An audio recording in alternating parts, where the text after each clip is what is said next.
Okay. My question was, what was it like before the Industrial Revolution, and how did that change the rights of women? Rights of women. And we also had sauerkraut. Wow, that's hard. The Industrial Revolution doesn't change women's rights. There's not really it's not like now when I'm trying to think of a way to, what grade are you guys in? Eighth, okay.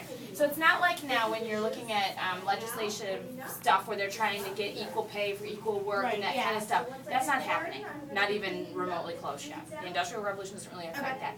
What it does affect for women is the amount of labor that goes into what they're responsible for on a farm. So responsibilities are really important on a farm for both genders. Without the men, the women don't have the food to preserve, and without the women, the men aren't going to eat next year. And that's because women are responsible for all the food preservation. So it really is a team effort. They're doing equal amounts of work to achieve the same goal, which is for their family to survive. So the Industrial Revolution changes it for women because they go from really being responsible for textile manufacturing, so that, because they're a lot of times they're doing their own weaving and then they're sewing their own garments, and it makes this shift. And they're shifting from doing that kind of work to doing more food preservation, canning, making jams and jellies, doing pickling, that kind of thing.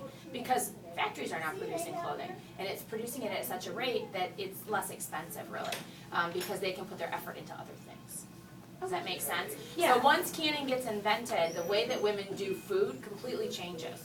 And it actually shortens their workday, really. It takes a lot of the work off of them. And then there's more gender separation. So it would have been prior to canning and things like that, women wouldn't so much have been working outside the home at all. Once canning comes into play, when I say outside the home, I mean outside of the four walls. Right, yeah. Because now that there's canning and different food preservation methods, now we can shift in, you know what, we're going to help in that kitchen garden. We're going to help take care of the chickens in the chicken coop. Now that's going to fall under our responsibility because we have the time available to do it. Prior to that, we would not have. Okay. Does that answer your question? Yeah. Sort of, kind of? Yeah.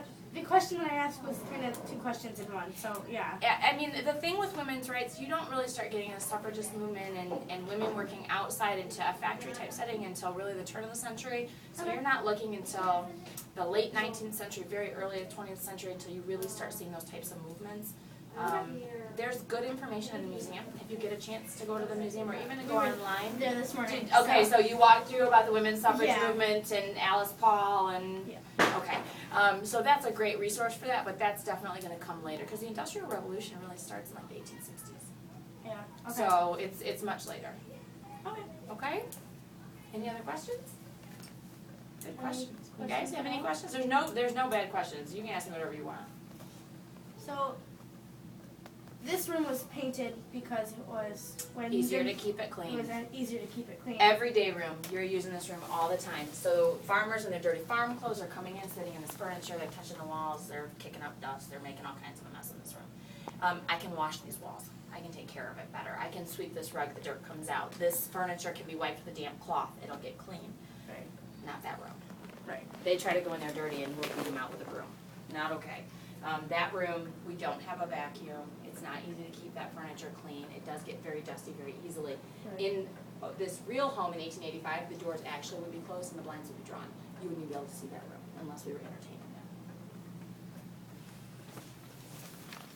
them. And then at the end of the other girls' questions, you said there was no idle hands. So No.